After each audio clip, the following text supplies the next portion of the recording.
Her phone pinged at a grave with her name. The notification bloomed on her screen the moment her shoes left the gravel and slid onto the soft path between moss-dark stones. A small bell chime, bright as glass. A banner at the top. "You have arrived, Edeni Hale." The words sat there as calmly as a weather app, as if the city had decided to label her the way it labels a bridge or a square. The place was Bonaventure Cemetery in Savannah, Georgia. Spanish moss hung in long, steady sentences from the live oaks.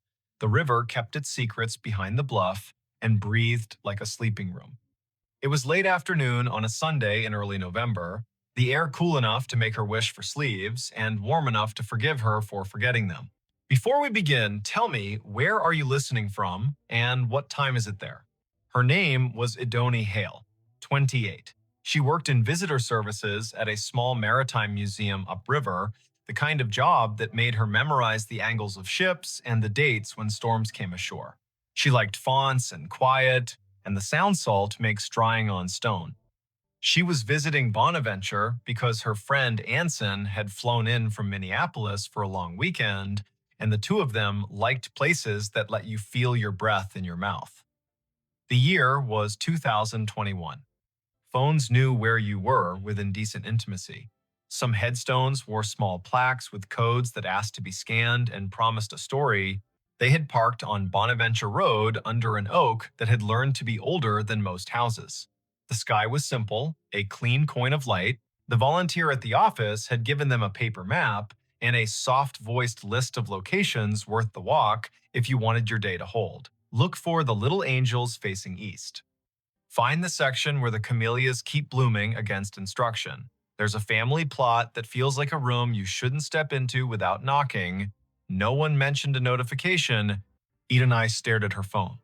The banner did not give a location like Section F or Plot 31. It was the same tag her calendar used when she arrived at work or home. "You have arrived, Edeni Hale." As if she were a place. As if the grave were her. Anson leaned toward the screen and squinted. He was tall and light-footed, a teacher of high school literature who carried poems in his pockets like receipts. He read the banner and then her face and made a small arranging motion with his hands, the way he does when he wants to place humor where fright is trying to sit. "That's a bug," he said, not unkindly. "Or a geofence you made and forgot. Did you tell your phone to remind you to be yourself today?" She clicked the banner to see where the phone thought she belonged. A map opened, a blue dot pulsed with the steady patience of a small heartbeat. A gray pin sat 100 feet east in a section labeled McAllister. The pop-up bubble above the pin read Edeni Hale in the same unsentimental font. She did not have a virtual contact called a cemetery. She had not created a reminder to arrive at her own name. The phone had decided the path curled between stones with dates that made you speak them out loud, because numbers are easier to hold when they come through the mouth. 1873, 1920, 2009. The Oaks leaned as if sold on the idea that the living need rehearsal space. Anson spoke a tour fact about a poet who loved this place and whose plaque visitors touch in a small, quick superstition. Edeni nodded because liking facts is a way of staying steady. Her pocket shook again. Another chime, the same banner. "You have arrived, Edeni Hale." She breathed the way the yoga teacher on the internet tells you to. In through a count of 4, hold for 4, out for 6. They followed the path east until the bluff opened its shoulder and let the wind test their sleeves. The section ahead was a little higher, a little more sure of itself. A plot enclosed by low stone, dressed in ivy, sat beneath a live oak that looked like a table that had decided to grow legs. In the center stood a headstone gray as rain, taller than Edeni's shoulder. The name at the top held Edeni Hale. She stopped. You might have stopped too. Her name was not common. Her mother had found it in a book of Old English names and liked the way it sounded like a promise made under a tree. She had never met another Edeni. To see the letters in this order on stone felt like stepping into a movie where you have lines you did not audition for. Anson's hand found her elbow without a show of it. He had the sense not to say, "Wow," or "Are you kidding?" He stood with her and let the river finish a sentence neither of them had started. The dates carved below the name were the first clean relief, 1974 to 2014, not hers. A woman 2 decades older, gone 7 years now. Under the dates, a line that read as Keeper of the Keys. The stone carried a small oval of glazed photo, a face with hair tucked back, eyes steady, a glint of a keyring at the edge of the frame. The oval was rubbed to a shine from fingers, the way love polishes small things while refusing to say it is love. On the right-hand corner of the stone, someone had bolted one of the new plaques with its little square of patterns. Scan to learn more. People who love story cannot resist a square that holds one.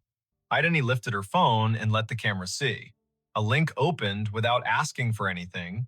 A page built by a memorial service company bloomed.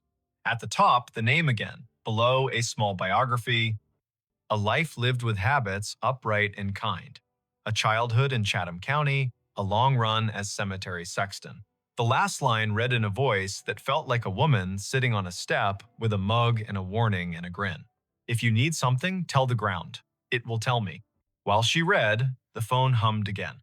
Not a banner this time. A little circle pulsing at the top of the screen, the way maps announce a place with enthusiasm. The circle flashed once, then settled. Idani swiped down to see the source, a calendar reminder with no category. White, titled simply, Arrived. Location, here. She had not written that. The phone, perhaps, had decided the day needed a label, or the small plaque had more to it than the page admitted. Anson said the woman in the photo had librarian eyes. He meant that as a compliment. He pointed at the keyring. He said his grandmother had been a keeper of the keys at a church in North Dakota, and those women know where every grief sits at every hour, the way a night janitor knows which chairs spit gum and which ones sigh. They stood a while.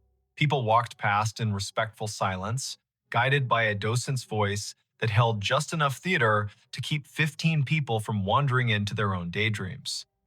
Spanish moss moved like thought repeating itself. A flake of light rose off the river and fell back as if it had changed its mind about being air. It would have been a good story already finding your own name on stone, a phone that had the audacity to tell you you had arrived, but something else decided to be true. A little tone sounded from the phone, the way sounds do when an app you forgot you had decides to help. It was the noise her AirDrop made when someone nearby wanted to share a photo at inopportune moments. The screen shifted to a dialogue.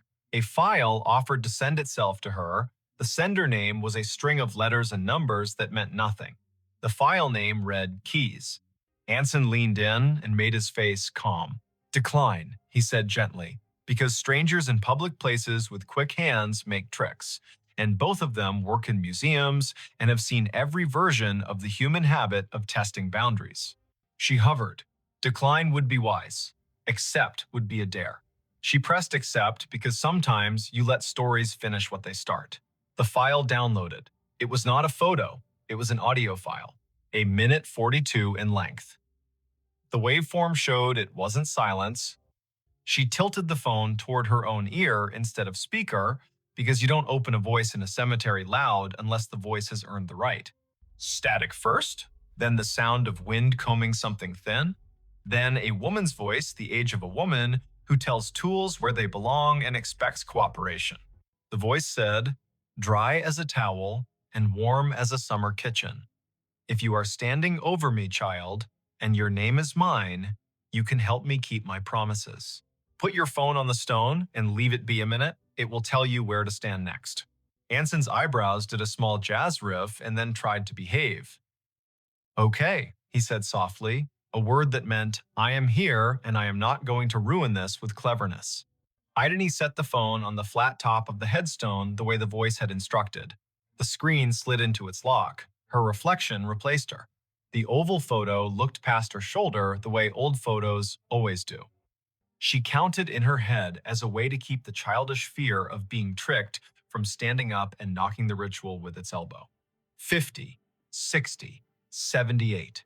The phone buzzed once, she lifted it. The map opened of its own accord. The blue dot had moved nothing. The gray pin had changed. It labeled another grave 30 yards north with a name neither of them had seen on the paper map. Rosin Hale. A second name. Another Hale. The first name was Welsh and not common here. They went because the day had asked enough times to be answered polite. The second stone stood lower, more modest. The granite, a color you could never find on purpose if you looked in a catalog. The dates were older, 1931 to 1999. The epitaph read, "She kept the gate lighted," and under that, in smaller letters, so faint you could only see them when the cloud put its hand over the sun, a line, Rosine was born. Rosine Idris. She married into Hale and stayed. Tell my niece if she comes through here that I see her when I count keys. I am not anybody's niece, Idini said aloud, and then took a breath because she heard the defensiveness squirreled underneath. I mean, not hers.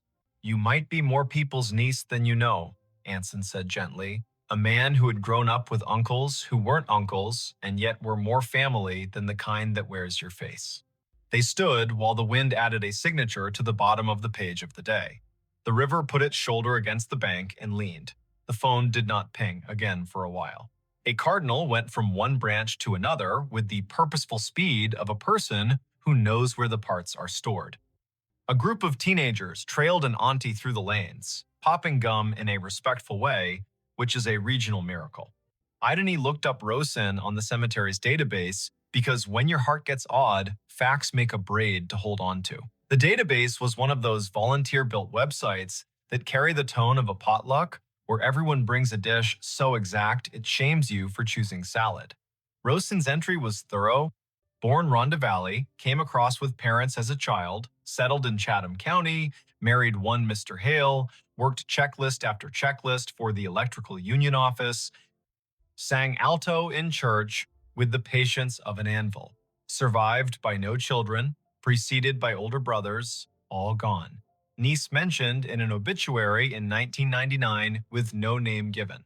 Anson made a sound that meant the story had wiped its hands on his shirt and was ready to cook. The phone chimed once more, now with the tone her museum app uses when a beacon in an exhibit hands you a fact. She had turned beacons off last month because being interrupted by history while in history felt a bit like a stage whisper in a quiet theater. She had not turned beacons back on. The screen read, "A note is waiting." A map pinpointed the little brick building the cemetery uses as a workshop for the grounds crew. A path drew itself in blue between the Hales and the shop, like a string in a child's game. They went because keys that ask to be found deserve not to rust. The door to the shop was propped with a cinder block the way doors are propped everywhere when the weather learns to be useful. A radio played a station that chose Old Soul and occasional baseball score updates. No one was at the counter. A bell stood there anyway, the kind that rings a sound like a glass penny. Anson rang it because he likes participating in obvious rituals. A man in his 50s with a badge that read August came in from the back, wiping his hands on a rag that had earned its keep. "You folks need a map," he asked, then took a longer look at their faces and revised. "Or a minute." "We were by the Hale Stones," Idani said, and watched the way a man looks when a rhyme finds his ear and tells him it cares. August nodded. "Course you were," he said. "I keep an envelope for that family. Been waiting on who it's waiting on." He reached under the counter, where drawers have learned to hold what should not be lost, and brought up a large yellow envelope with a blue paperclip that had rusted a little by choosing weather. The envelope had 3 words on the front in tidy block letters. For the next Idani, heat went across her face like an honest light. August saw it and stilled. He handed her the envelope the way people hand one another babies, meaning well and moving slow. She opened it with her thumb. Inside, 3 items. A small brass key, old, not ornate, with teeth filed like a decision. A folded sheet torn from a spiral notebook, edges soft with years. And a wallet-sized photo of a woman in a blue work shirt with a name patch and a grin you could feel on your back like afternoon Sunday. The patch read, "I Donny." The face belonged to the woman on the first stone. The note was written in blue ballpoint in a hand that pressed harder than paper deserves. It read, simple. "For the next Idani in this county who can hear me the way a key hears a lock."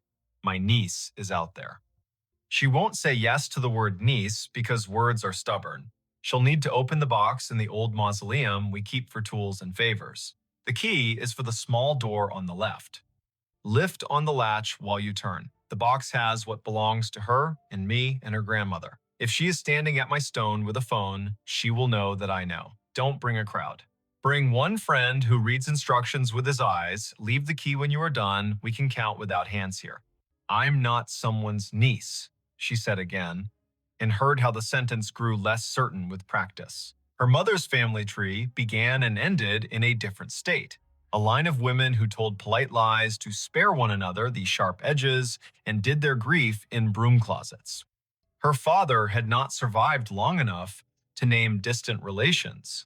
He had left behind a bent screwdriver and a smell that her body still could find when a day asked. Anson's hand found the counter in a quick pat, like checking for keys as you leave the house. You don't have to be a niece to be the person meant to do a thing, he said. But also you might, and it might not matter how that happened. August tapped the counter twice, a habit that sounded like a yes. The small left door, he said. People never see it. Take the path behind the office and go right at the angel with the missing hand. The mausoleum is the little brick one that looks polite. The left door sticks the way a lie sticks to a room. Do what the note said, lift and turn. They went back into the light. The blue string on the map did not bother now to draw. The path knew their feet. The angel with the missing hand stood where the volunteer had said, "Angels stand, face east," blank expression that suggested she had witnessed every century and found nothing quite bad enough to frown at yet. The brick mausoleum waited with that small pride buildings have when they know they are not the grandest on the block, but are the one that does the job without complaint. The left door looked like a panel added later. The brass latch had the smoothness that comes of being touched by people who mean to get work done. Idani slid the key in, the teeth caught, and then thought better of it. She lifted the latch with her other hand and turned. The lock gave. The door opened 6 inches and stopped, ticked by a wooden wedge that had been insinuated at the bottom by someone who had not wanted the door opened by accident or habit. Anson reached down and pulled the wedge free. It had a date burned into it with a soldering iron. 2014. The year on the first stone. Inside was a closet of sorts, pegboards and hooks, a rake missing its second tooth, a coil of twine that had memorized its circle and would not learn a new trick, and on a shelf at eye level, a tin bread box with a domed lid, painted a green faded to the color of river glass. No lock. Written in the same blue hand on a piece of tape was a word. Hail. She lifted the lid like a person lifts lids on boxes that might contain bees or inheritance. Inside, arranged with the blunt care of someone who never made a mess unless a branch fell where it shouldn't, sat 3 items. A narrow ledger with a black cloth spine, a key fob with 3 small brass tags stamped with numbers, and a folded paper bag, the kind grocery stores use for baking flour, rolled tight and rubber banded with an elasticity that made its own sound. She opened the ledger first because pages are her map. Names, rows of them, dates, locations in the cemetery with check marks where gates had failed and been repaired. Next to some entries, a small star. Those starred names also appeared on the little brass tags. Numbers, not random, not plot numbers, locker numbers. The cemetery kept a bank of lockers for the grounds crew in a shed she had not thought needed one. Her phone chimed in her pocket, a small suggestion from the maps. Direction nudged, left, then right. Then, would you like to add this location to favorites? She ignored the phone. The ledger asked for attention. On the inside back cover of the ledger, a note in different handwriting. Spare for Rosen's niece if she finds it. Locker 12 holds what isn't in the ground. If days are bad, tell the river. The river tells me. The tags on the key fob read 10, 12, 14. She ran her finger over 12 the way a person does over a scar. She felt nothing supernatural. She felt focus. Anson took the bag at her nod and unwound the rubber band. Inside lay 2 objects wrapped in butcher paper. He unrolled the first. A locket. Gold. Thin as luck. with a hairline crack, shaped like lightning, if lightning were careful. Inside, a photograph so tiny it could be breathed away if you weren't paying mind. A baby in a christening gown that had borrowed lace from a curtain, the face pinched in the way newborn faces pinch.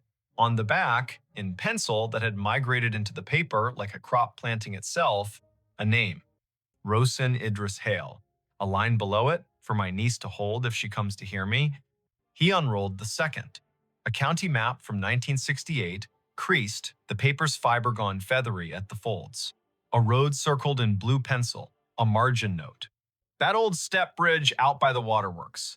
We left something in the middle beam in 74. If you can't find it, it means we didn't need it. If you can, well, you'll know. We are not going to a step bridge at dusk, Anson said, a man who loved old maps and also loved not getting in the paper under the wrong kind of headline. We are going to find Locker 12 while the Museum of the Dead is still on our side. They found the shed. August had seen their faces through the glass and met them halfway with the keys because some stories ask for a witness who knows better than to narrate. He led them to a wall of small metal lockers, each door painted the dull red of a barn that had not given up but had learned to pace itself. He unlocked 12 and stepped back. Inside lay a small stack of shallow boxes, each labeled with a date. The top was the 1, 2014. Under that, 2008. Under that, 1999. Anson lifted the top box and set it on a workbench. He opened it with care. Inside, wrapped in tissue that had become more suggestion than paper, sat a handful of objects that people keep for reasons the living should not pretend to understand quickly. A church key. A photo of 3 women, arms crossed, outside a union hall, one of them with a name patch that read R. Hale, a Polaroid of a red step bridge with water under it purling toward a bend. A handwritten note folded small. The note read, "For the niece who knows the word niece because keys hum when they find their door. You were not an accident. We kept count. We named you all the ways we could. Our names were soft and stubborn. Take what you want, leave the ledger so the ground does not have to work alone." She sat because standing felt rude. She is a woman whose mother did not tell stories with this kind of curve. She gathered the truth like thread. Her mother had been born in this county and left when she was 19, a bus to another state, a man met in a grocery line, a child years later when the idea of staying had become heavy. She did not talk about siblings, claimed not to remember cousins, flinched when the phrase back home came up. The name Hale had come not from romance, but from accident or choice, a name taken because other names insisted on being something else. Rosin Idris had married into Hale, but the family had been built long before that. Keys had been passed with and without rings. August stood with a posture that says, "I will not take your moment away from you." When the radio in the shed shifted to a weather update, he reached and turned it down so the forecast would not interrupt a storm already occurring. Anson put his hand flat on the bench and counted to 8 for no reason his body would confess. "Tell me if you want me not to read the other notes," he said. The kind of friend a person needs in rooms where both mystery and bureaucracy show up at the same table. "Read," she said. "We're already here." The note in the 1999 box was from Rosin and felt like laughter on a porch when the pots are already washed. "The house we put ourselves in is not one the county believes holds blood," she wrote. "But it holds me. And it holds the keys. If you need a name, the river has one. If you need a door, the shed does." In the box from 2008, a different hand, shakier, it read, "I kept the lights in the gate, all through the storms. I think sometimes we are simply the people who keep lights. If you are mine, you will know when to turn one on." In the box from 2014 was a letter from the sexton whose face smiled off the oval on the stone. She wrote like a woman who had lived by the kind of lists that get family through winter. "I have no children of my own except the Gates," she wrote, "but I have a niece whether the paper says it or not. I kept her not by being in the room, but by owning my stubbornness. If she stands over me with a phone and hears me, she will take what she needs and leave what she should, and I will go on counting with my hands in dirt like I like to do." They left the boxes as they'd found them, shifted nothing but air. August closed the locker with a satisfaction that felt like lining up the edges on a stack of bills and smoothing them down. He did not ask for anyone's story. He had one of his own, built of this place, and the line of names he keeps with the quiet grace of a man who waters plants. By the time they stepped back into the paths, the light had hunched into evening. The river sounded less like sheet music and more like a phrase repeating. The map on her phone had stopped suggesting anything and gone back to pretending it was an obedient device. The air smelled like river, camellia, and a penny someone had worried in a good pocket for a decade. Anson asked if she wanted to go to the step bridge. She said no, in a voice that held both sorrow and a plan. Tomorrow, in daylight, when names sit on surfaces more politely. He agreed because this is what friendship is, a committee about timing. That night, she sat at her kitchen table with the ledger borrowed under August's nod and the locket under her thumb. She called her mother. The call rolled twice, and then the voice she knew and loved and sometimes resented filled the line with wind and caution. They made small talk for 30 seconds, and then they moved somewhere they had not walked together. "Ma," she said, "who was Rosen? Who was Idony before me?" Silence, sincere. A kettle somewhere in the house. The refrigerator willing itself to be steady. Finally, her mother sighed, and the sigh sounded like a drawer allowed to close after being held open too many years. "My aunt," she said, "not by blood, by the kind of line people draw when the law does not help. She and the other one, the sexton, kept me safe when I was little and didn't know that my father wasn't safe to be around. They ran the lights in the cemetery and in the loose latch doors and told me when to lock things and when to open them. They were more my aunts than any of the few relatives that share me. When I left everything. I thought that was how you survive. I have not told you the parts you asked me about because I thought you'd want something tidier than I had, and because I am silly enough to think if I did not say the names, the ache would go to sleep." She told a story of a girl who sat on a stoop counting keys while two women kept a town's small doors in working order, literal and figurative. She told how those women had taught her to move through rooms with respect and to leave envelopes where they'd be needed. She did not speak tenderly about the man who invented the silence she had carried. She spoke tenderly about the other men, the ones who changed locks without asking why, and taught a child where the ladders were kept for days when rain insisted. "I should have told you," her mother said finally, soft with the fatigue of a woman who has not confessed a simple truth for a long time. "You have two names, the one I gave you and the one the other women left for you to find when you were ready. You belong to both. You belong to yourself most." They went to the step bridge the next day. It was out by the old waterworks, just as the margin note had said. The county had let weeds try to become the principal of the place, and the weeds had accepted the assignment with poor posture and pride. The bridge stood, red paint scabbed into beauty, water under it moving with the impatient streams have when the river bullies them with schedule. In the middle beam, behind a square of metal the size of a book, a hollowed space. Inside, wrapped in waxed paper, a ring of keys on a chain that had learned 3 hands. Each key had a number: 10, 12, 14. The fob matched the tags in the box. Beside the keys lay a square of paper with a tiny handprint in paint the color of that old camellia behind the office. A child had been here once. She had pressed her hand down.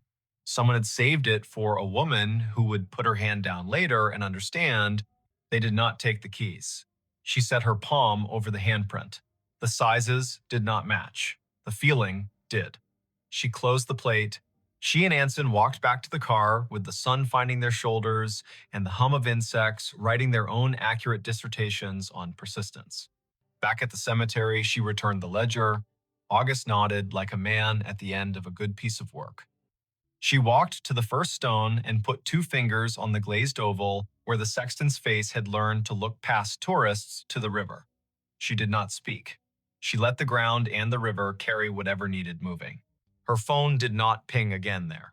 It would ping months later, once in a grocery store aisle in a different city, when an older woman in a Union jacket looked at her and tilted her head in a way that meant keys are a language. It would ping once again when she held the hand of a friend through a night much too long and heard as clearly as weather a voice say, "Lift and turn." It would ping at odd hours for the next several years when doors asked to be locked or opened with care. Sometimes it would be an app acting like a person, sometimes it would be a person acting like a map, sometimes it would be a name arriving in a room with good manners and old roots. If you want the tidy ending, it is this. She wrote to the memorial company to ask who had access to the airdrop at the stone. No one answered in a way that satisfied anyone who cares about permissions. She kept the photo of the sexton in her wallet behind the museum badge and found that having a face like that near your ID keeps you from forgetting where the door to the stairwell is in a fire. She learned to count gates with her hands, the way women in that county had since the first lock learned the first habit. She took pies to August's workbench and listened to his stories. She phoned her mother on Sundays and let the conversation go long enough to find the sentence that mattered each week. She carried with her the sentence from the Oval's page. If you need something, tell the ground. It will tell me. If you want the less tidy truth, it is this. Sometimes your life is a geofence you didn't set. Sometimes you arrive at your own name carved in stone, and the stone says, "Welcome." Sometimes you are the niece of women who bent keys into new jobs and called that bending prayer. Sometimes your phone pings at a grave, and the ping is only a device doing what it was taught, and sometimes it is a noise a river makes when it is trying to talk through everyone's machines at once. If this happens to you, if you walk under trees that have learned the art of holding up clouds, and a little bell sounds in your pocket, and your name appears as a place, don't panic. Stand where you are. Read the dates out loud so the year will stop pretending it is only a number. Touch the stone with 2 fingers, not more. Listen for the voice that sounds like someone who knows where the ladders are kept. If a key is offered, lift and turn. If a door sticks, lift and turn.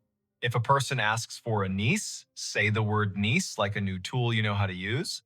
And when you leave, take the long path that wanders near the bluff. The river will be there keeping count. The oaks will be there practicing their patient grammar. Your phone will settle back into behaving. The ground will remember you, not because you are special, but because that is what ground does for people who treat it like a partner. Somewhere behind you, a bell on a worker's desk will ring, and a man named August will nod to no one and say out loud into an empty shed, "She arrived." Then he will sweep the floor in slow, exact strokes as if he were writing the names in dust and erasing them on purpose so the day could begin again and mean it. He followed the whistling into the cornfield. He told himself it was wind in the stalks, nothing more. But the sound had shape, and it carried a tune the way a bottle carries a ship. It rose up from the edge of the north field just before midnight, thin and certain, 3 notes first, then a run, then a pause, that felt like a person making room for breath. The night in Story County, Iowa, was the kind that makes a kitchen window into a mirror.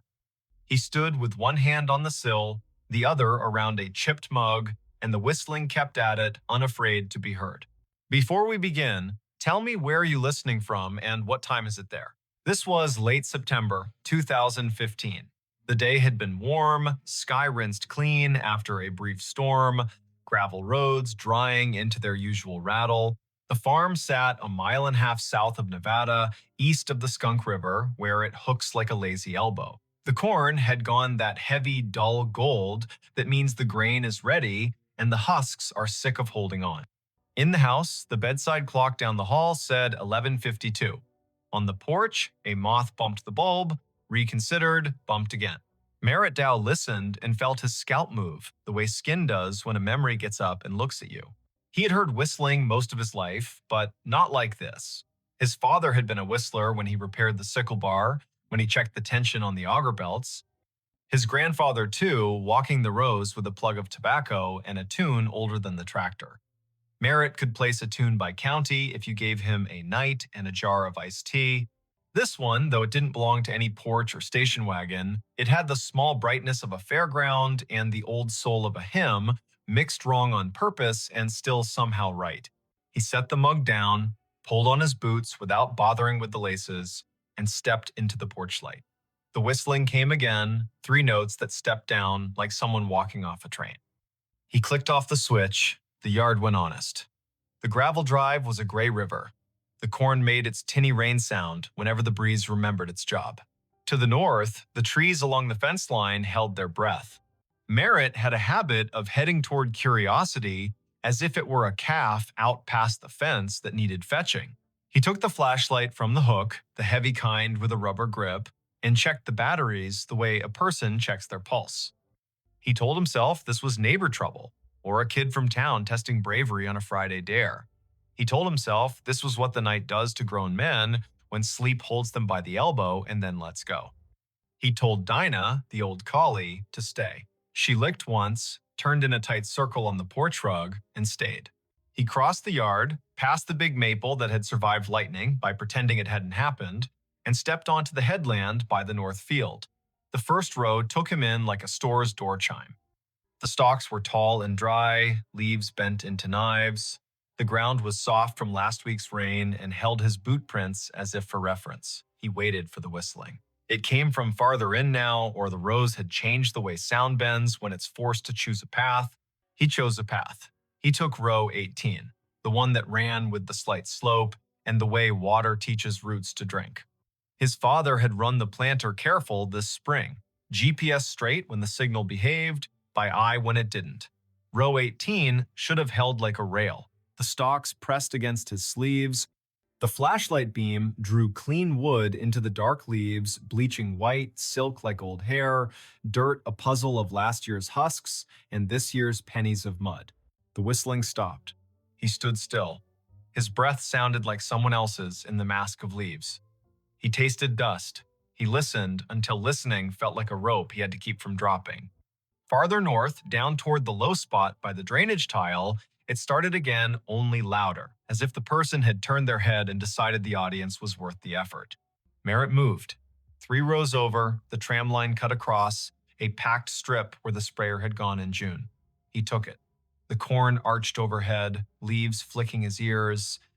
Spiders had slung long theories between stalks. He broke them and apologized in his head. He had walked this ground every day for months, and the ground had said yes like a friend. Tonight, it felt like a cousin, a person who loves you without being sure what to do with you. He reached the low spot. The field dipped and turned its face toward the tile that ran down to the ditch. The air was cooler here, lined with the smell of black earth that keeps secrets for centuries, because that's what it was paid to do. The whistling had gone softer. A trill rose up like someone trying to make light of an apology. Merritt swept the flashlight sideways. The beam caught the blue reflection of something small and glassy. He crouched. A marble. Blue, with a pale ribbon curled inside, half under a leaf.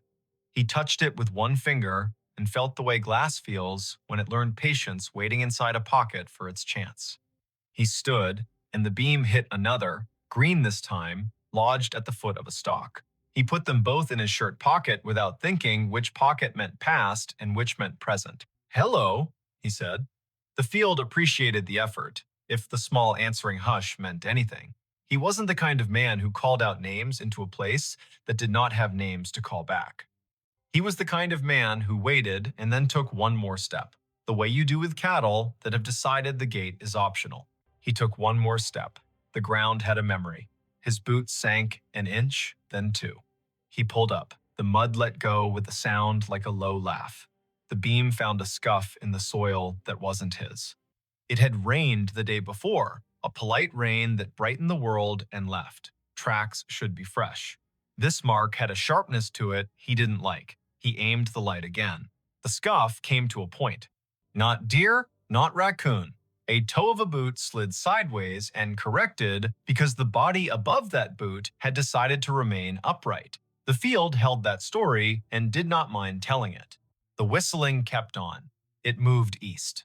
Merritt moved too, allowing the rows to push him into the old waterway nobody planted because it cost more to argue with a ditch than to go around. He hit the bank and paused.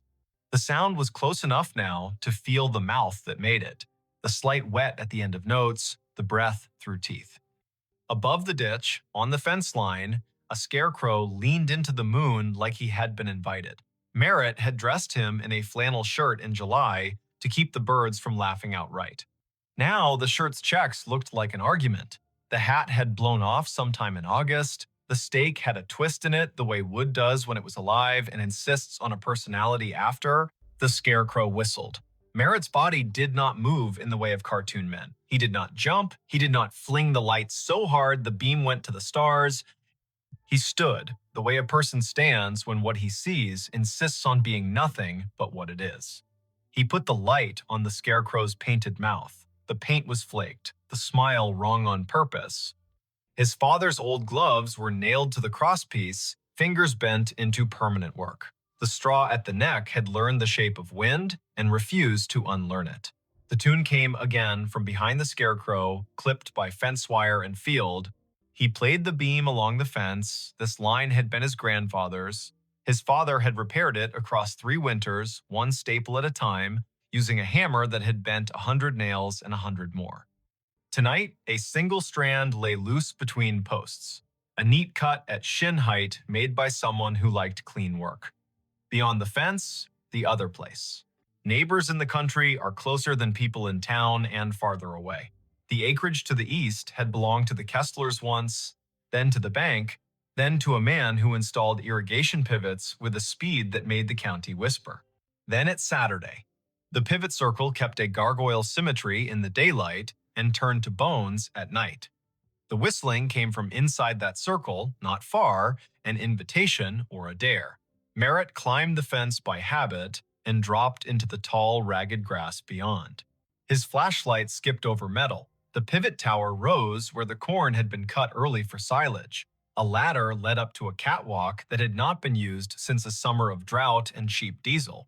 The sky put someone else's stars over everything. Under the ladder sat a cooler the color of a toy, lid askew, ice melted into a cold thought. 2 bottles lay on their sides. The labels had lost interest in staying on. He touched one. The glass was warm, warmer than the air deserved. He called out again, a different word this time. Friend. The whistling answered with the same run of notes. He followed the sound around the base of the pivot. His light found Cobb's Nod down to the spindle by raccoons with principle. He found a folding chair with only 3 of its 4 screws willing. He found a playing card gone into the dirt, face down forever. He did not find a person. The corn from the other side rustled, a polite cough. He turned. A taller shadow leaned out from where 2 rows had been pushed apart. The flashlight found denim, boots, the hem of a coat cut square. A hand. The skin had the tint of rural men, year-round, sun-washed, wind-scoured. The fingers were long and still. The hand did not wave. Evening, Merritt said. He stepped closer. The shadow stepped back. The hand slid into the rows, as if hiding from a photograph. The whistling receded down an aisle of stalks, clean and straight as a hallway. He went after it. Later, he would say he never chose to follow, and he would not count that as a lie. The rows insisted. The sound invited. The night did what it always does when a person leaves a safe light and enters a place built to fit bodies only one at a time. It made a mouth and decided whether to swallow or to speak. The field spoke directions in leaves. He followed until the path tried to teach him regret, and his feet refused to be taught. At the heart of the pivot circle, the ground sank another foot. He stumbled once, caught himself against a stalk so dry it cut his palm in a clean straight line. He swore, quietly, with vowels only. The whistling had slowed. It drew out a single note and hung it in the air as if asking him to name it. He named it Unkind. He turned off the flashlight. Dark held him like water does when you slide under and open your eyes. The field went black, then not. The sky had its thin light, the stars arranged their patient omissions. The rows were no longer alleyways, exactly. They were sentences. A breeze moved through and added commas. He stepped forward into a word, then another. The whistling stopped. He waited. He could hear the pivot tower creak, a metal thought adjusting. A truck moved way off on County 18, 3 miles at least. Tires with thick voices, a man's radio too loud in the cab because the night drives its price down for everyone. He waited until the waiting was its own problem. He reached for the flashlight. The beam hit Denham again. Close. A shoulder. He yanked the light up and met a face. It was not a face he knew from today. It might have been a face from a photograph under glass at the county fair, past names, eyes poured in. The hat was the wrong cut for now and the right cut for when hats were more than hats. The eyes adjusted to light with the slow patience of a barn cat in a doorway. The mouth held a shape that wasn't a smile and wasn't what comes later. The cheeks were hollowed in, the way working men's cheeks sag when they finally let the day have them. Don't, the man said, not loud. He lifted one finger the way a teacher does when she'd rather not get stern. Don't shine. Merritt lowered the beam to the man's chest. The denim had a tag that read, Kessler in faded thread, as if a mother had stitched it when mud was the usual weather. The man nodded, brief. He put two fingers to his mouth and whistled the run again. The note slid under the leaves and came back altered by straw and distance. Had to see if you'd come, the man said. He did not offer his name. He did not ask Merritt's. The field did the introductions it believed in. The man tipped his chin toward the north, where the ditch had cut a new curve 2 springs ago, and nobody called the county because sometimes you let water take responsibility for its own choices. Come on, then. They went up Row, across the tram line, down again.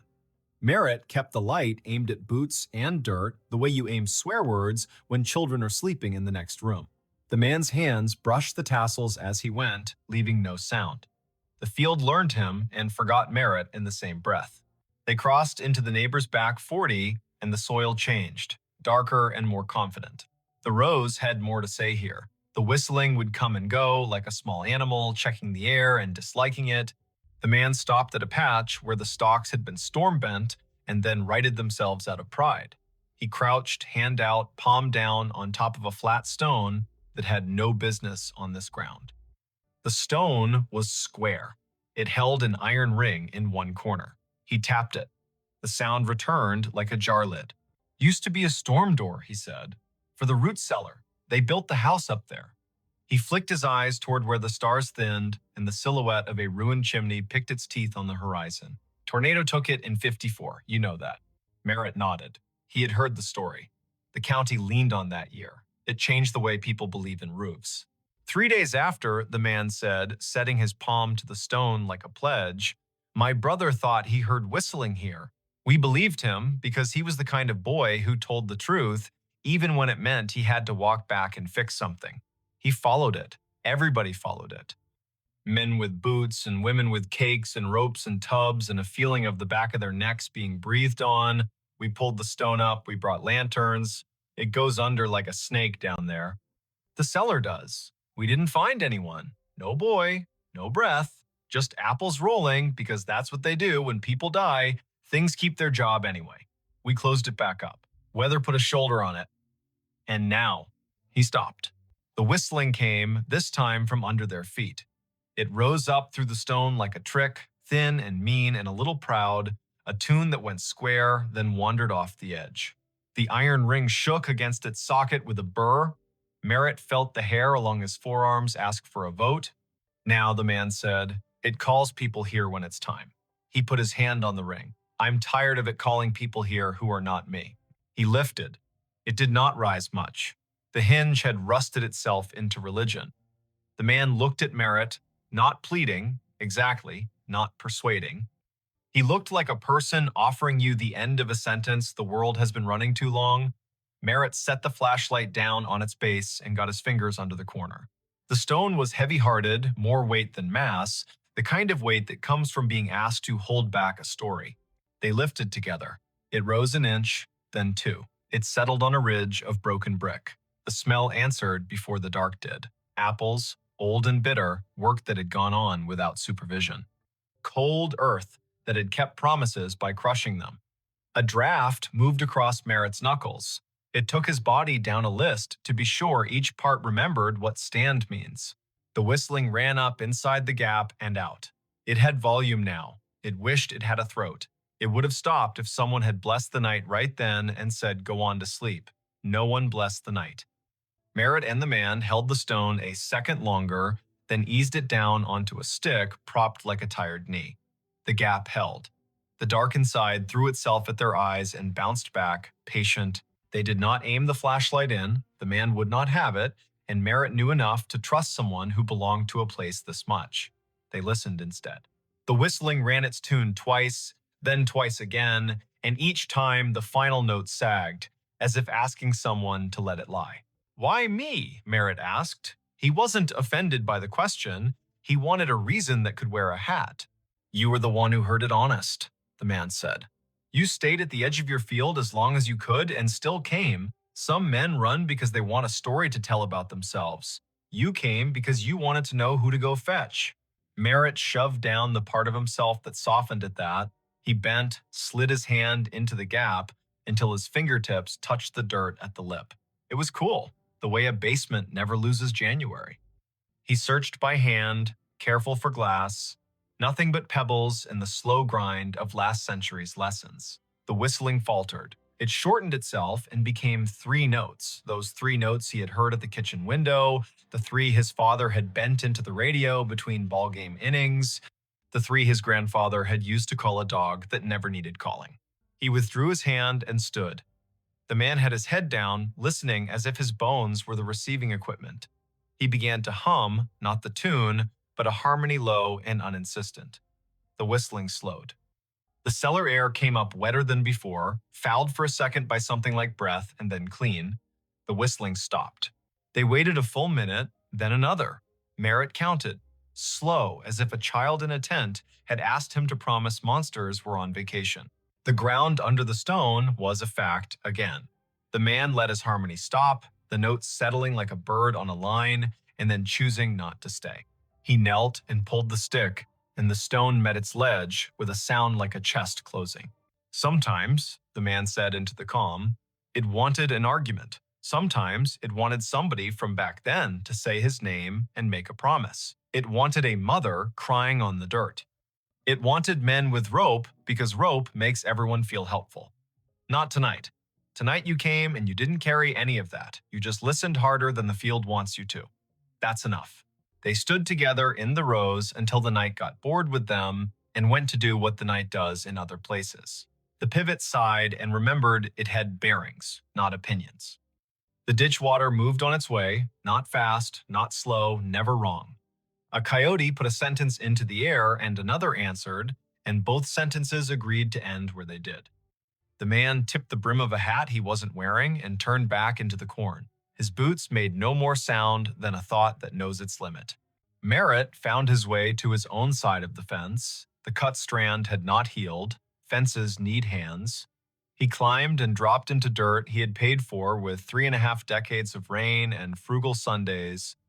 The scarecrow leaned the same way. His flashlight picked out a nail that had worked proud where a glove met wood. He tapped it back in with the handle, the small sound a hope. On the porch, Dinah lifted her head and thumped her tail twice.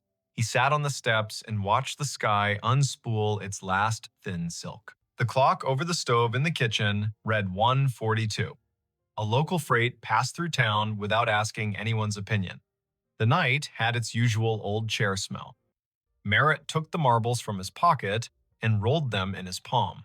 He did not take them in the house. He set them on the porch rail, 2 small moons that decided to belong to weather again.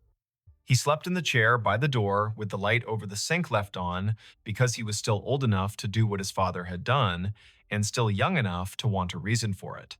In the morning, his neighbor from across County 18 pulled into the drive with the casual angle of men who do not use turn signals because everybody already knows where they're going. Otho Vale had the kind of face that had learned to tolerate sunlight and other people's plans. He stepped out, looked toward the north field, then at the porch where the marbles caught the first slant. He paused. "Thought I heard it last night," Otho said, as if they'd been in the same dream and had already agreed on the parts to keep. "I didn't come. I was afraid if I went, I'd bring the wrong thing with me. You go." "I went?" Merritt said. He poured coffee into a cup that had chipped the day his daughter drove away, with her car full and her eyes wider than they had any right to be. He handed the cup down. "There's a stone out there. You know it." Otho nodded. "Been there longer than you and me combined. Some things are a door, and some things are the breath you take before you knock." They sat without sitting, Otho leaning on the post, Merritt half on, half off the iron chair that had belonged to his wife's aunt, and squeaked like the first word of gossip. The morning took the night apart and put it away neatly. The field did what fields do after an event. It pretended nothing had happened and invited you to harvest. By 10, the co-op truck rumbled up, the driver wearing the resigned cheer of a man who deals in averages for a living. Merritt walked the headland with him, pointed at moisture readings that lied slightly, agreed to pretend the numbers were written on a blackboard by someone with authority. He did the work. He did it until the work forgave him for wondering what else he might be supposed to do. That evening, he repaired the fence where the strand had been cut. He pulled it tight and stapled it with his grandfather's hammer because you use the tools that know your hands. He hammered in 3 staples and left one in his pocket so the fence would remember there is always one more job and it can't get cocky. He checked the pivot base out of courtesy to the machine. He replaced nothing. He spoke to no one. The sky went red behind weather stacked to the west, Kansas doing its job of sending clouds as if on purpose. For a week, the field behaved. The wind laid down its sheet music neatly. The coupe truck counted out grain like blessings. He slept at the proper times and did not wake to odd hours with the feeling of someone whistling at the edge of his life. The marbles stayed on the porch rail until a grackle knocked one off and it rolled into the peony bed and took up residence there like a kindness. The other slid into the pocket of his jacket and made friends with a nickel and a screw. On the 9th night, just after the 10 o'clock news told its last hurries, he heard the 3 notes again quiet, like acknowledgement, not summons. He walked out to the north edge and stood with his hands in his jacket, listening. The breeze had a bite, the first hard frost would be soon. He unlocked the gate at the lane and left it open for an hour, for no reason at all anyone else would endorse. He closed it again out of habit and walked back slowly, because a person should walk slowly sometimes or the land will feel cheap. He did not go back to the stone unless the sound asked, and it did not. He did, however, leave a small jar on the porch rail next to where the marbles had Saturday. It held nails, the good kind, old, with heads like pennies. Every day when he came home, he put one in his pocket, and every day when he went out after supper, he took one back to the fence line and put it in a coffee can under the scarecrow's torn shirt. Nobody told him to. He liked the weight exchange. He liked that fences need reminding and that the world is not improved by a man who ignores a slack line because his thoughts are more interesting. October reached both hands across the month and pulled. The trucks came and went. The harvest went well enough that he stopped thinking about what could have been if it had rained 4 more afternoons in August. He slept, he woke. The whistling did not return in any way that made him leave his chair. He began to tell himself he had imagined a portion of it, as a man will do when a thing does not ask for money or apologies. Near Halloween, his daughter called from Cedar Rapids, a night shift at the hospital, voice folded with fatigue and the kind of joy that remembers to leave room for the day. He told her about the fence and the harvest and the brakes squeal on the auger wagon that he had decided to live with until January. He did not tell her about the cellar. He would, maybe, when she brought the little boy down for Thanksgiving and they stood by the ditch and talked about frogs like a miracle. He would, maybe, if the field asked them both. In late November, after the last corn went into the bin and the bin talked in its sleep, the county put on its winter color. The field showed ribs, the ditch showed its honest bottom. The wind took one of the scarecrow's gloves, and Merritt did not replace it because some things are beautiful at half done. He walked every line of his ground one afternoon with the sun low and the temperature willing. At the fence, by the pivot circle, under the coffee can where he had been giving the fence its nails, he found a small thing. A train ticket for a child, maybe, not used. Edges scrolled by, damp and patience. The print read, Nevada to Ames, 2 bits. He turned it over. On the back, someone had written 3 notes the way some people know and others never will, little ovals marching up and down a ladder of lines. The ink had migrated slightly into the paper, the way memories do in older heads. He put the ticket in his pocket with the nickel and the screw and the marble that had refused the peony bed. He looked toward the stone without moving his face much, because a person does not want to give a field reason to brag. He said thank you into his jacket as if the cloth were a helper. He walked home. Winter did what it does. It scoured the county down to the essentials. It made the roads into suggestions and the kitchen into a chapel. It put the sound of the furnace into his bones and the number of snow shovels in the garage into a bigger argument than necessary. The whistling came once or twice in a blow that turned the mailbox into a hooded thing, and when it did, he stood at the window and let it be. The way you let a neighbor sing one verse of a song you only half like because he is your neighbor, and you hope the reverse is also true. When spring returned, hesitant and then reckless, he walked out to the stone once in daylight. He stood there like a person does when he's about to open a letter he has already read. He put his hand on the iron ring, and the ring chose not to move. He felt only cool metal and the idea of a door. He said the name of the boy he thought must have once practiced whistling there, not loud, not soft. He thanked the man with the Kessler tag for nothing and for everything. He went home and planted, because that is the part of the story a farm writes to remind itself the ending belongs to the ground and the beginning belongs to the same. If you ever hear 3 notes carry clean from a field at midnight, and you are the kind of person who can tell the difference between wind and a message, remember this. The first step into the rose is a promise. Don't make it if you intend to perform yourself for the dark. Bring only your boots, your breath, and your willingness to be the person who will go fetch, not the person who will tell about fetching. Don't shine your light straight into old places unless someone who belongs to them asks you to. Lay your hand flat on what needs closing.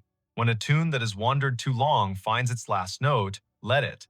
When a door that has been heavy learns again how to rest, do not hire that door for different work. There are states where cornfields wear their ghosts like belts. There are ditches whose water knows the names people set into it. There are stones that have been held down by weather and held up by stories. There are men who can whistle and men who cannot, and both kinds do well if they listen.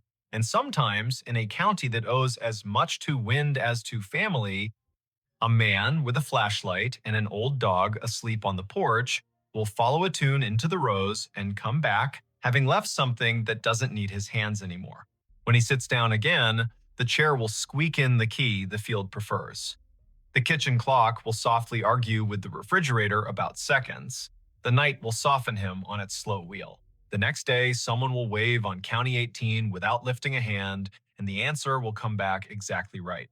And somewhere beyond the line where 2 quarters meet under a fence, a stone will find it easier to be a stone because 2 men lifted it once, together, and then set it down the way the land asked.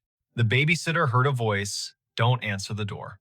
The first knock came at 8:53 on a rain-polished Saturday in late October, the kind of night in Portland, Oregon, when sidewalks shine and porches feel closer to the river.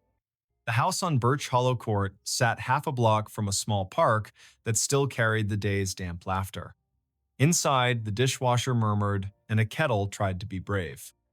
The babysitter stood in the kitchen doorway, one hand on the frame, listening because something in the sound at the front of the house asked to be listened to. The knock was polite, then it wasn't. Before we begin, tell me, where are you listening from and what time is it there? Her name was Isola Marin, 19. Art student, commuter, weeknight sitter for families who liked the way she paid attention. She had a way of noticing and then not needing to say what she had noticed.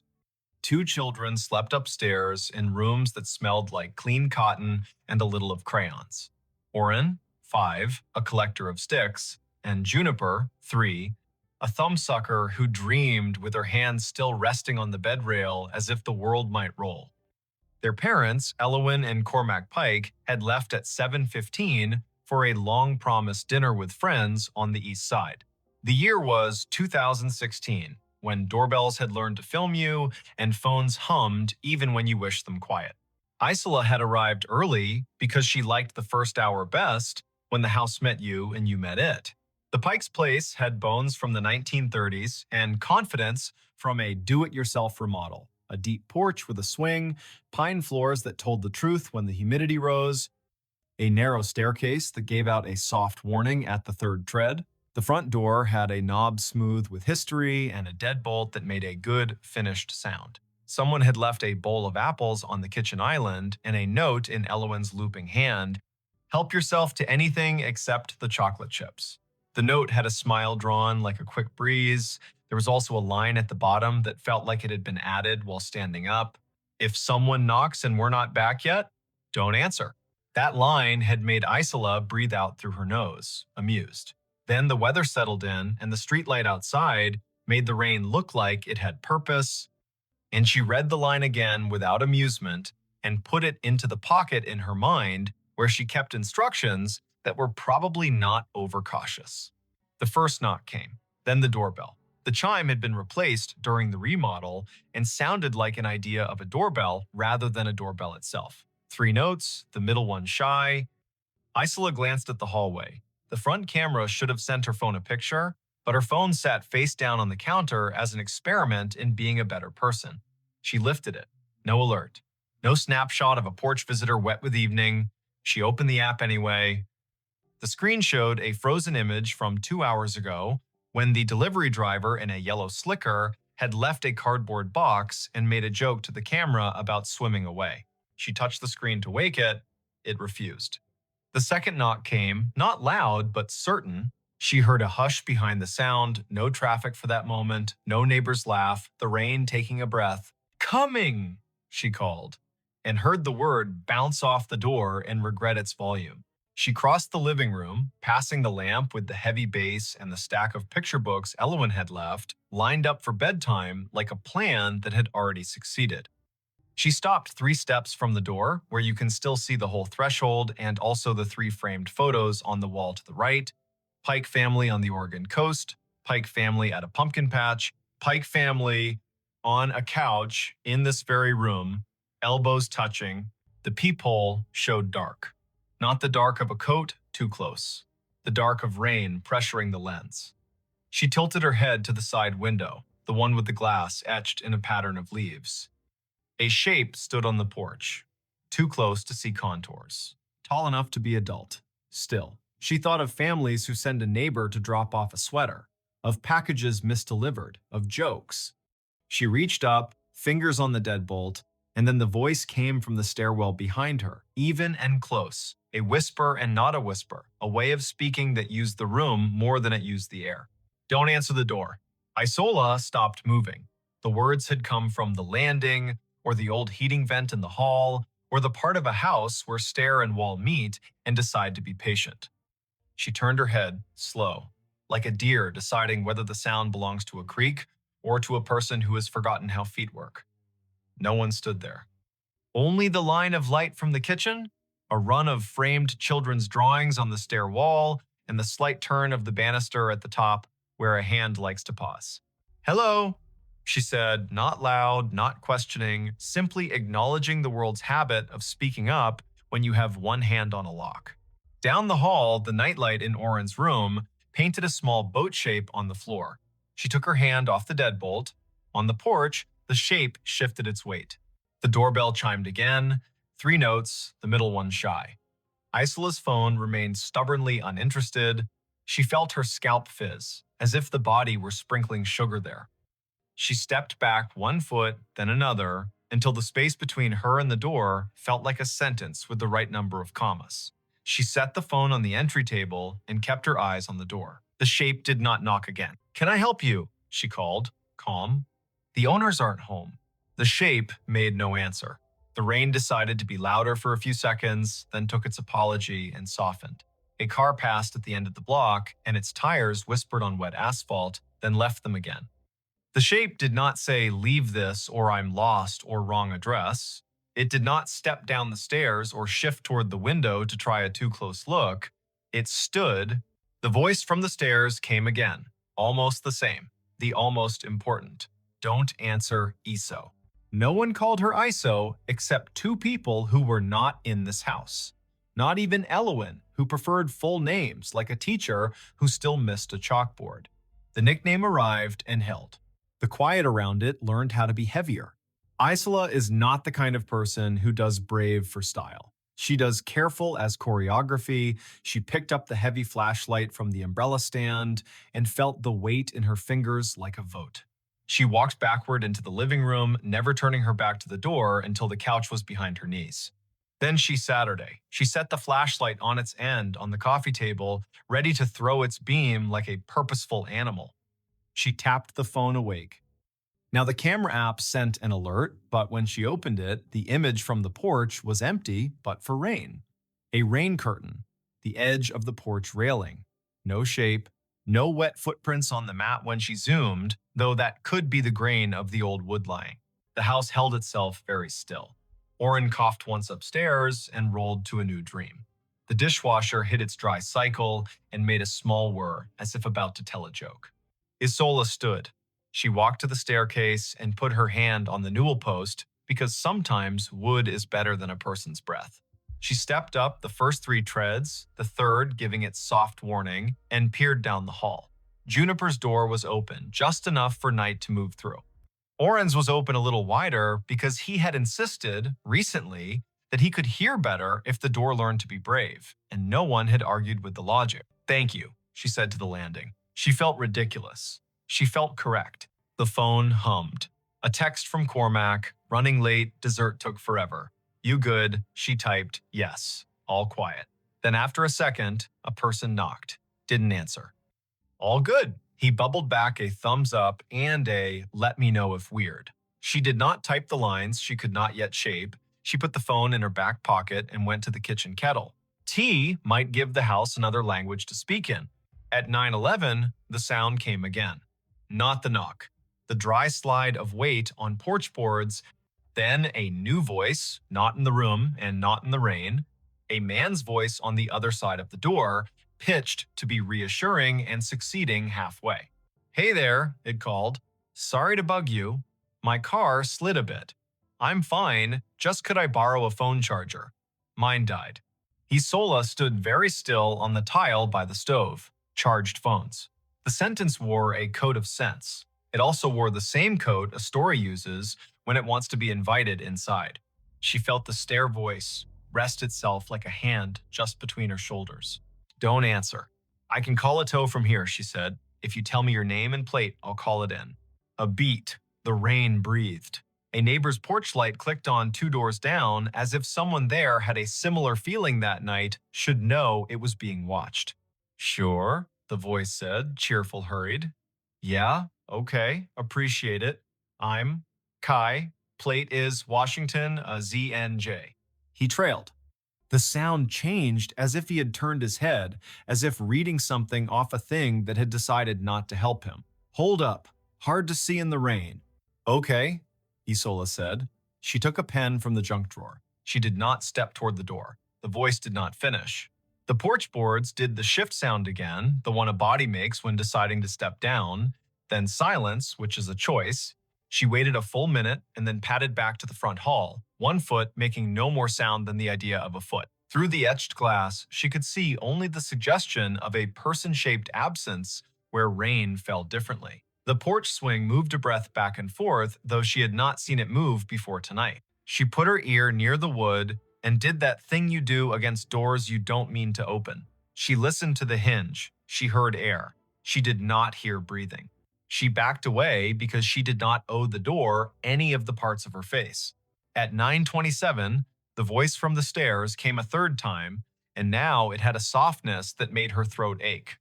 "Don't answer the door, Isola." "Okay," she said, and laughed once, not unkind. "Okay." She called the non-emergency line. The operator's voice was brisk, then kinder when she heard the children's ages. They sent a patrol car to cruise Birch Hollow Court. The officer rolled slow under the maples, touched 2 fingers to his brim up toward the windows like old practice, then slid away toward the park. He called to tell her he'd found no car in distress, no one walking in rain. She thanked him the way a person thanks another for being willing to be seen doing their job. At 10:09, something touched the back door. Not a knock, the whisper sound of a finger on glass. Isola turned off the kitchen light and let the room become a place where her eyes could do their best work. She stood behind the island and let one breath out, as if teaching her ribs a rule. The finger on glass again. Scrape, gentle. A child in some houses might do that, playing ambush. But the child would laugh or give himself away with breath fogging the pain in a haunted oval, The voice in the hall didn't speak. It didn't need to. Isola aimed the flashlight at the floorboards and thumbed it on.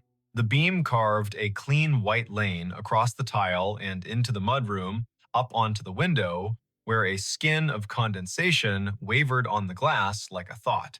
No face waited beyond it, only the moon in its nearly new mood, and the reflection of her own shoulder shaping into something braver than she felt. The scrape came again. The flashlight beam caught the faintest arc at the level of a hand. She walked a half step closer and saw what had made it. On the outside of the glass, pressed lightly against the pane as if placed, and then hesitated and then not taken away, was a leaf. A maple leaf quilted with rain, stem hanging like a punctuation mark. It trembled and dragged and lifted free. That was all. By 10:45, the children were deep in the kind of sleep that makes a house feel like it has set down a heavy bag. Isola sat in the living room and read 3 pages of a book without hearing a word, then closed it and looked at the door again and felt foolish again for looking at a door. She texted Elowen, "No rush, all fine." Their reply came in a minute. "On our way, rain slow, be home around 11:15, and wore the sound of people who have begun putting coats on." At 11:19, as headlights turned the corner outside and rain slicked away from tires and the familiar shape of the Pikes' wagon slowed by the curb, the doorbell chimed a third time. 3 notes, the middle one shy. Isola stood in the hallway, hand on the deadbolt, and looked through the peephole. The porch was empty, the wagon door closed. Cormac ran up the steps in a coat wet enough to laugh at itself. He patted his pockets like a magician who had dropped something essential. He had not rung. The bell had decided to make a ceremony for him anyway. Elowen kissed Isola's cheek in the open doorway and apologized to the night for taking their time. Cormac did a father's walk down the hall to glance into his children's rooms, even though he had been told they were sleeping.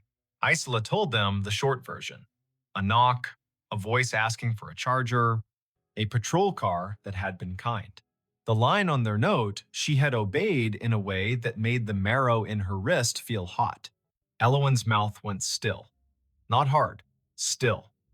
She looked toward the stairs, like a person checking if water had been left running in an upstairs bathroom. "Thank you," she said. "I should have told you more about that line on the note. It felt like telling too much would make it silly, but I should have told you." "I heard a voice," Isola said, careful as she said it, ready to be believed, ready to be joked with. "From the landing. It told me not to answer. It knew my name." Elowen closed her eyes and nodded once. "Okay," she said. "Okay." They made tea. Cormac sat on the arm of a chair like a man who cannot bend himself small enough to fit back into an ordinary evening. Elowen told the story the way you tell one when you have lived with it long enough to know where its corners are. 2 winters before, she said, on a night when the river lifted itself and tried on a deeper voice, a man had walked the neighborhood knocking on doors asking for help. When people opened, he asked to come in and make a call, and if they stepped aside, he would cross the threshold with a speed that felt like another person had told him to hurry. Police had found him at the park pavilion where he had been sleeping rough, talking to a friend only he could hear. He never heard anyone, Elowen said, but the nights after that felt like a door with a hard-to-find key. 2 weeks later, Cormac said, picking up the part he needed to say, "We were here with a sitter, not you, a college kid named Pike, no relation, and something similar happened." Knock. Voice. He started toward the door, and Juniper, who was barely 2, sat up and said clear as a broadcast, "Don't answer, Daddy." She was barely speaking in sentences. She said it right. My mother's voice used to say it to me when I would go to the door for anybody. Something about the way Junie said it. It sounded like my mother and not like my daughter, and also like my daughter anyway. I didn't open the door. We watched through the side glass. There was nobody there. The bell chimed again. "And then," Elowen added, "last spring, when we were packing for a visit to my sister's, the doorbell chimed at 2:17 in the morning. Twice. Cormac checked. No one. Junie sat up and said it again. Don't answer the door. We changed the batteries in the chime. We changed the camera. We got smarter about being dumb. But the voice, it comes when it needs to." and she sleeps through it now. We hear it and we listen to it, and then we don't tell anyone because the world doesn't know what to do with a family in a sentence. They laughed softly, a release. The kettle sighed. Rain found a new tempo along the gutters. Isola told them about the man who had used the name Kai and about the way the shape had filled the porch and then been only Rain when she asked questions. She said the nickname the voice had used for her and watched Elowen's face widen in a slow astonishment that contained no fear. It knows, Elowen said. It knows who it needs to keep. They did not turn the story into an advertisement for another religion. They put the house back in order. Isola took the extra bills Cormac offered only after he insisted 3 times. She put on her jacket, damp from fear she didn't call fear, and stepped out onto the porch with them. The porch looked like any porch. The swing creaked because swings are built to do that, at least a little. The streetlight watched their car for a second, then got bored. Elowen reached for Isola's hand and squeezed, once, like a benediction you don't have to keep. On the drive home, the wipers kept time for a song Isola wouldn't have recognized if it had been played for her on a better night. She went under the overpass, where a man with a shopping cart had built a small palace of pallets and hope. She went by the open all-night grocery, where the cashier sells soup to people whose apartments never learned to hold heat. She went by a block of houses where the windows showed families still awake and not sorry. At a red light, she lowered her window and let the rain reach all the way in and touch her cheek, and then she rolled it back up and laughed, because the world had not insisted on being only one thing. The voice didn't follow her. It stayed with the house that needed it. Weeks went by without another knock at an odd hour. Leaves went to ground, and then to bags, and then to wherever leaves go when they've done their first job. On a Thursday in early December, Isola sat for another family across town and saw, on the neighborhood chat, a thread begin. Did anyone hear a bell twice last night around 2? The comments were predictable, then less so. A woman 4 streets over wrote that her grandmother used to leave a ribbon on the inside doorknob to remind herself not to open for kindness in the exact hour when kindness is most dangerous. A man who taught band at the high school wrote that he lived alone and still heard a voice sometimes when he put his hand on the deadbolt, and it always sounded like a person who had spent the afternoon organizing drawers and would simply not have the mess of a poor decision. Near midnight, her phone hummed. A text from Elowen, a photo of Juniper asleep on the couch under a quilt, toes poking out like arguments. Under it, a simple line. When she was half asleep tonight, she said, "Tell ISO thanks. The thanks is from me too." That winter, the door stayed a door. Spring arrived with a rhythm it was proud of. The voice came twice, each time for Isola, once at the Pike House, and once oddly in a different house where the rule felt the same though the picture frames were new. Don't answer. Each time she didn't. Each time the world failed to end. Each time she thought of how many doors in this country stand between people who need help and people who will offer it, and people who mean harm and the harm they intend. She learned something small and, to her, permanent. Safety and kindness are not enemies. They are a ladder. You step to the next rung when it will hold, not before. In late summer, after her semester ended and before the new one began, she took a train to see family in Eastern Washington. In the dining car, a man waved her to the empty seat across from him, the way travelers do when their stories want company, and she accepted. He was older, but not old, wore a ball cap with the logo torn off, and had one of those faces that make you feel remembered. He asked what she did. She said art and children and listening.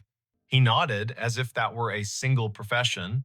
He told her he had been a night manager at a motel once, decades back, and how sometimes the night tells you who to open the door for and who to speak to through glass, and how your body knows if you let it be the first expert.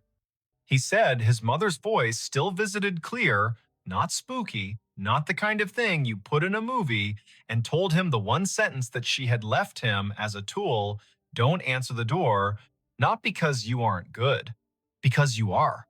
She returned to Portland with a sketchbook full of stairways and kettles and porch swings. She babysat for the Pikes the first Friday of October, a night with dry leaves and a moon that put on a mustache of cloud and then laughed at itself. The bedtimes went easy. The dishwasher hummed. At 9:14, the bell chimed once and stopped. She walked to the door and put her hand on the newel post and waited. The voice did not come this time. The house trusted her to have learned. She didn't answer. Later, when Elowen got home and leaned against the door while she took her boots off and said, "I love my boots and I love taking them off," Isola told her about the single chime. Elowen laughed softly and asked if she wanted pie, and they ate pie in the kitchen with their spoons, making small civilized noises, and the night minding its business. If you want a moral, there isn't one sharp and neat enough to slice bread. There is a sentence that belongs to a particular house on Birch Hollow Court, and maybe to your house too if you need it. Don't answer the door. It doesn't mean never. It doesn't mean be a city made of fear. It means listen for the moment your body tells you the story the night is trying to sell, then say no with enough steadiness that the night has to take its pitch elsewhere. If you are ever in a quiet house with children sleeping like small planets upstairs, and the door learns a new trick with its hinge at a time of night when even helpful people forget how to stand, and you hear a voice that knows your name and the shape of your life, let it be a chain on the inside, not a chain on the world. Make tea, call for help you trust. Stay in the room with the light. Thank the air when it warns you, even if the thanks feels ridiculous in your mouth. Names will still be names in the morning, doors will still be doors.